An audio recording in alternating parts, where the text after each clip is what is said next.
So hi అందరికీ నమస్తే, నేను మీ జ్యోతి చౌదరి. ఈ రోజు మనతో ఒక స్పెషల్ గెస్ట్ ఉన్నారనమాట. విద్యారంగంలో ఎక్స్పర్ట్ అయిన access career counsellors and managing director అయిన ప్రొఫెసర్ సిఎస్ శర్మ గారు ఈరోజు మనతో ఉన్నారు. సో హాయ్ సార్, నమస్కారం. నమస్తే. ఎలా ఉన్నారు? బాగున్నాను సార్. ఇప్పుడు చాలా మటుకు చూస్తే ఇప్పుడు ఎడ్యుకేషన్ ఏంటంటే ఒక్కొక్క కాలేజ్లో ఒక్కొక్క సిలబస్ లాగా అలా చూస్తున్నారు. ఇప్పుడు ఏమో అంటే ఇప్పుడు డిమాండ్ బట్టి ఒక కాలేజ్లో హై ప్రైస్ ఉంటుంది, ఒక కాలేజ్లో తక్కువ ప్రైస్ ఉంటుంది, సేమ్ సబ్జెక్ట్స్ కూడా. సో దాన్ని ఎలా చూస్ చేసుకోవచ్చు అంటే చాలా మటుకు కొంతమంది ఎక్కువ పెట్టగలరు, చాలా మంది తక్కువ పెట్టగలరు. అంటే స్టూడెంట్ అనేది యాక్చువల్గా ఇప్పుడు ఎంత పడితే అనేది ఏం కాదు, దాన్ని బట్టి ఉంటుంది.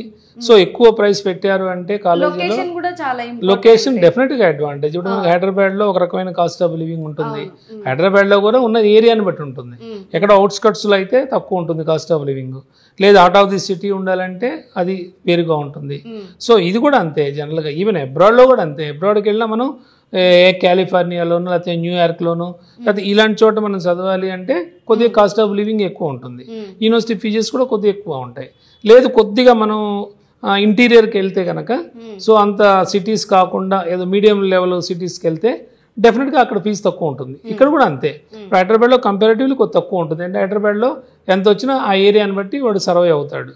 సో వేరాజ్ బెంగళూరు కానీ, ముంబై కానీ, పూణే కానీ ఇటుపక్క అయితే జనరల్గా మనం కొద్దిగా చూసుకోవాల్సి వస్తుంది. డెఫినెట్గా బడ్జెట్ కొద్దిగా ఎక్కువ ఉంటుంది. అది కూడా కాలేజీని బట్టి ఉంటుంది. కాలేజీలో ఇన్ఫ్రాస్ట్రక్చర్ కొద్దిగా హెవీగా ఉండి బాగా ఉంటే కనుక డెఫినెట్గా ఫీజు కొద్దిగా ఎక్కువ ఉంటుంది. నెక్స్ట్ ఫ్యాకల్టీ ఒకటి, ఇన్ఫ్రాస్ట్రక్చర్ ఒకటి, ప్లేస్మెంట్స్, ఈ మూడు మెయిన్ మనం చూసుకుంటాం. సో ఈ మూడిట్లో మనం కొన్ని చిన్న కాలేజీలైనా తక్కువ ఫీజు అయినా ప్లేస్మెంట్ బాగుంటుంది. కానీ ఇన్ఫ్రాస్ట్రక్చరు ఇంకా ఫ్యాకల్టీ అనేది రిచ్ ఫ్యాకల్టీ ఉంటారు పీజీడీఎంలో. ఆల్మోస్ట్ ఇండస్ట్రీ నుంచి వస్తారు ఫ్యాకల్టీ. సో అంటే జనరల్గా మెయిన్ ఫ్యాకల్టీ పరంగా డిఫరెన్స్ ఏంటంటే ఎంబీఏతో కంపేర్ చేసినప్పుడు ఎంబీఏలో అనేది యాక్చువల్గా పర్మనెంట్ ఫ్యాకల్టీ అంటే ఇన్ హౌస్ ఫ్యాకల్టీనే ఉంటారు, లేక బయట నుంచి వచ్చే ఫ్యాకల్టీ తక్కువ ఉంటారు. వేరాజ్ in PGDM not like that. PGDM అంటే ఆల్మోస్ట్ 40 to 50% ఇన్ హౌస్ ఉంటే remaining 50% active faculty comes from out side, అంటే ఇండస్ట్రీ నుంచి వస్తారు. అంటే ఇండస్ట్రీలో కూడా టీచింగ్ ప్యాషన్ ఉన్నవాళ్ళు, so almost more than 15 to 20 years experience ఉన్నవాళ్ళు, కంపెనీ సీఈఓస్, కంపెనీ డైరెక్టర్సు, లేకపోతే ఇట్లా ప్లేస్మెంట్ హెడ్స్, ఇలాంటి వాళ్ళు వచ్చి క్లాసెస్ చెప్తారు ఇక్కడ పీజీడీఎంలో. సో దీనివల్ల అడ్వాంటేజ్ ఏంటంటే స్టూడెంట్కి రియల్ ఎక్స్పీరియన్స్ వస్తుంది. అంటే real experience means actually those who have very good experience in industry they can come to hear and they can share their experience to the students. So ఎప్పుడైతే వాళ్ళు experience share చేసుకుంటారో స్టూడెంట్స్తో ఆటోమేటిక్గా student కొంత update అవుతాడు. అంటే ఇప్పుడు నడుస్తున్నది ఏంటి, ఇప్పుడు ట్రెండ్స్ ఎలా ఉన్నాయి, ఇప్పుడు హెచ్ఆర్ ఉందనుకుంటే హెచ్ఆర్ ప్రిన్సిపల్స్ ఎలా ఉన్నాయి, ఇప్పుడు ఎలా రిక్రూట్మెంట్ అవుతూ ఉంది, సో ఏ అడిషనల్ స్కిల్స్ ఏం కావాలి, ఏం సర్టిఫికేషన్స్ చేస్తే ఎక్కువ శాలరీ ప్యాకేజెస్ వస్తాయి, సో ఇవన్నీ కూడా తెలుస్తాయి. కాబట్టి సో అందుకని ఇండస్ట్రీ ఫ్యాకల్టీని అనేటువంటిది ఈ పీజీడీఎంలో మ్యాక్సిమం హైర్ చేసుకుంటారు. అదే ఎంబీఏలో అయితే జస్ట్ ఎంబీఏ ఉంటే చాలు, వాళ్ళు ఫ్యాకల్టీగా రావచ్చు, వాళ్ళకి ఇండస్ట్రీ ఎక్స్పీరియన్స్ ఉన్నా లేకపోయినా పెద్ద ఇదేం కాదు, మ్యాటర్ కాదు. సో ఇవన్నీ ఉంటాయి ఇక్కడ అట్లాగా. అందుకనే పీజీడీఎంలో శాలరీస్ కూడా హై శాలరీస్ ఉంటాయి. ఫ్యాకల్టీకి హై శాలరీస్ ఉంటాయి. ఆల్మోస్ట్ మనం చెప్పుకోవాలంటే 1 lakh లోపు చాలా తక్కువ కాలేజీలో ఉంటుంది.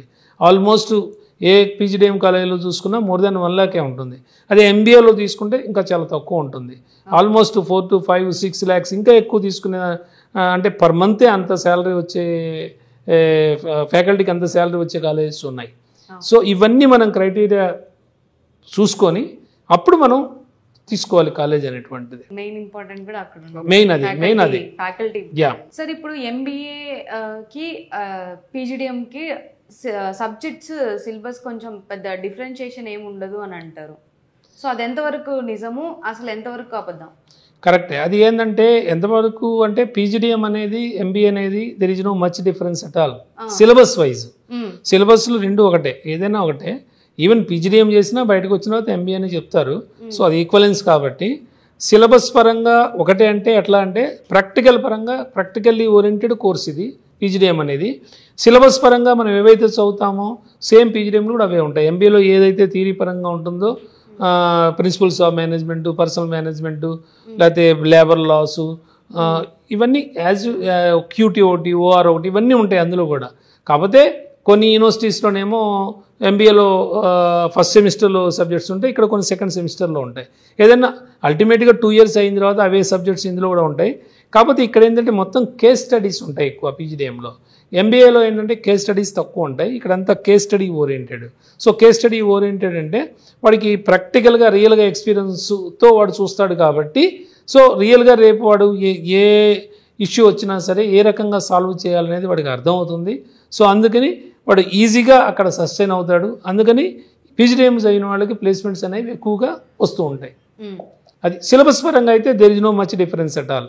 కాకపోతే ప్రతి సబ్జెక్ట్కి కూడా కొంత దానికి యాడ్ ఆన్ వాల్యూ సర్టిఫికేషన్స్ ఉంటాయి, మళ్ళీ దానికి ప్రాక్టికల్ ఓరియంటేషన్ ఉంటుంది, ఇండస్ట్రీ విజిట్స్ ఉంటాయి, ఇండస్ట్రీ ఫ్యాకల్టీ ఉంటారు. ఇవన్నీ ఉండటం వల్ల వీడికి థియరీ కన్నా కూడా ప్రాక్టికల్గా బాగా ఎక్కువ తెలుసుకోగలుగుతాడు. అది main difference. Okay sir, engineer చేసే వాళ్ళకి మేనేజ్మెంటింగ్ చేసే వాళ్ళకి దానికి డిఫరెన్షియేషన్ ఏంటి సార్? అంటే ఇప్పుడు యాక్చువల్గా ఏంటంటే ఇంజనీరింగ్ స్టూడెంట్స్ కూడా ఇప్పుడు ఆల్మోస్ట్ ఇంజనీరింగ్ చదివినా సరే మంచి ప్లేస్మెంట్ రాకపోతే వాళ్ళు మ్యాక్సిమం మేనేజ్మెంట్కే వస్తున్నారు, ఎంబీఏకే వస్తున్నారు, పీజీడీఎంకో. సో ఎందుకంటే ప్రస్తుతం ఎన్నో కాలేజ్ ఇప్పుడు తెలంగాణలో కానీ లేకపోతే ఆంధ్రాలో కానీ నెంబర్ ఆఫ్ ఇంజనీరింగ్ కాలేజెస్ ఉన్నాయి. సో అక్కడ క్వాలిటీ ఉన్నా లేకపోయినా స్టూడెంట్స్ చేరడం అయితే అవుతూ ఉంటుంది. అల్టిమేట్గా బీటెక్ డిగ్రీతో బయటకు వస్తారు. బట్ బయటకు వచ్చిన తర్వాత అందరికీ ప్లేస్మెంట్స్ వస్తాయా అంటే అది క్వశ్చన్ మార్కే. సో ఆల్మోస్ట్ మనం తీసుకుంటే ఒక 100 మంది ఇంజనీరింగ్ కంప్లీట్ చేస్తే అంటే టాప్ కాలేజ్ తీసేయండి, అందులో 30-40% వరకు ఉండొచ్చు ప్లేస్మెంట్. మామూలు మీడియం రేంజ్ కాలేజీలో అయితే ఒక 10%-15% కన్నా ప్లేస్మెంట్స్ ఉండవు.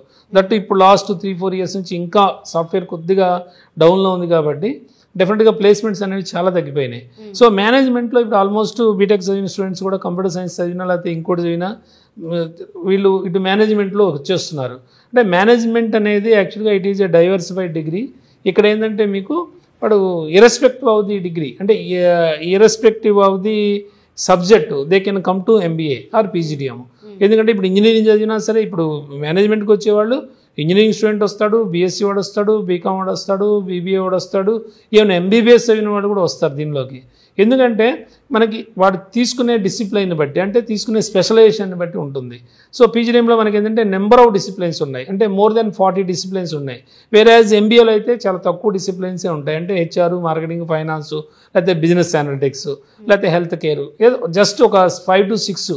సో అట్లా కాకుండా పీజీడీఎంలో అయితే మనకి ఏంటంటే హెచ్ఆర్, మార్కెటింగ్, ఫైనాన్స్తో పాటు business analytics, operations, logistics, supply chain management, health care, hospital management, hospital administration. So ఇట్లా వాళ్ళ దీన్ని బట్టి వాళ్ళ టేస్ట్ని బట్టి వాళ్ళు ఆ స్పెషలైజేషన్ తీసుకోవచ్చు. తీసుకున్న తర్వాత వాళ్ళకి ఇష్టమైన రంగాల్లో వాళ్ళు రాణించవచ్చు. సో దానివల్ల ఏంటంటే పీజీడీఎం అందుకని పవర్ఫుల్ అయింది, అంటే ఇష్టమైన సబ్జెక్ట్ తీసుకోవచ్చు కాబట్టి. అది ఎంబీఏలో అయితే అట్లా కాదు కదా, ఓన్లీ ఒక ఫ్యూ సబ్జెక్ట్సే ఉంటాయి, మనకి ఇష్టం ఉన్నా లేకపోతే అదే తీసుకోవాలి. సో ఆ ప్రాక్టికల్ ఓరియంటేషన్ ఉంది, ప్లేస్మెంట్ వస్తుందో లేదో డౌటు. సో ఇన్ని డౌట్స్తో ఎంబీఏకి వెళ్ళే బదులు పీజీడీఎం తీసుకోగలిగితే వాడు 100% ప్లేస్మెంట్ వస్తుంది కాబట్టి ఈజీగా వాడు రాణించగలుగుతాడు వాడి రంగంలో. సార్ ఇప్పుడు మీరు చెప్పిన తర్వాత ఆ డౌట్ క్లారిఫై అయింది, ఎందుకంటే మేనేజ్మెంట్ తీసుకోవడం వల్ల ఎందుకు అన్ని బెనిఫిట్స్ ఉన్నాయంటే చాలా మంది ఈ మధ్య ఎడ్యుకేషన్ చేసిన తర్వాత మోస్ట్ ఆఫ్ పీపుల్ చాలా మంది బిజినెస్ చేయడానికి బిజినెస్ మీద ఇలా చూస్ చేసుకుంటున్నారు. అది కూడా ఒక రీజన్ అనుకోవచ్చా మేనేజ్మెంట్ చేయడం వల్ల బెనిఫిట్స్? అంటే జనరల్గా ఏంటంటే మేనేజ్మెంట్ అంటేనే బిజినెస్ ఒక రకంగా. ఇప్పుడు బిజినెస్ లేకుండా ఏది ఉండదు, బట్ మేనేజ్మెంట్ అంటేనే బిజినెస్. సో పీజీడీఎం కానీ ఎంబీఏ కానీ చేయడం వల్ల స్టూడెంట్కి అడ్వాంటేజ్ ఏంటంటే వాడు రేపు ఒక ఎంటర్ప్రెన్యూర్గా ఎదగలుగుతాడు. పర్టికులర్గా పీజీడీఎం అయితే 100% ఒక 10 years జాబ్ చేసిన తర్వాత వాడే ఒక ఇండస్ట్రీ స్టార్ట్ చేస్తాడు, వాడే కొంతమందికి ఉపాధి ఇవ్వగలుగుతాడు. సో ఇన్ని అడ్వాంటేజెస్ ఉన్నాయి. సో అందువల్ల మీకు ఏ రంగం నుంచి వచ్చినా సరే మేనేజ్మెంట్లోకి వచ్చి వాళ్ళు కొంత ఎక్స్పీరియన్స్ గెయిన్ చేసి ఆటోమేటిక్గా వాళ్ళు ఒక ఎంటర్ప్రెన్యూర్గా ఎదుగుతున్నారు.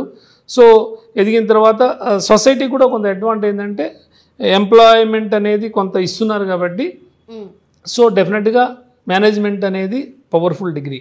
సో అందుకే మీకు ఫారిన్ కంట్రీస్లో అయితే డెఫినెట్గా ఒక కంపెనీ CEO కావాలన్నా లేదా ఒక కంపెనీకి ఒక హెడ్ కావాలన్నా కంపల్సరీగా మేనేజ్మెంట్ చూస్తారు. సో మేనేజ్మెంట్ చూడకుండా ఎందుకంటే మేనేజ్మెంట్ ఎందుకు చూడాలి అంటే అక్కడ అకౌంటింగ్ తెలియాలి, సో HR చేయాలి, మార్కెటింగ్ తెలియాలి. ఇవన్నీ తెలియకుండా సింపుల్గా మీరు ఒక ఆర్గనైజేషన్ని నడపాలంటే చాలా కష్టం.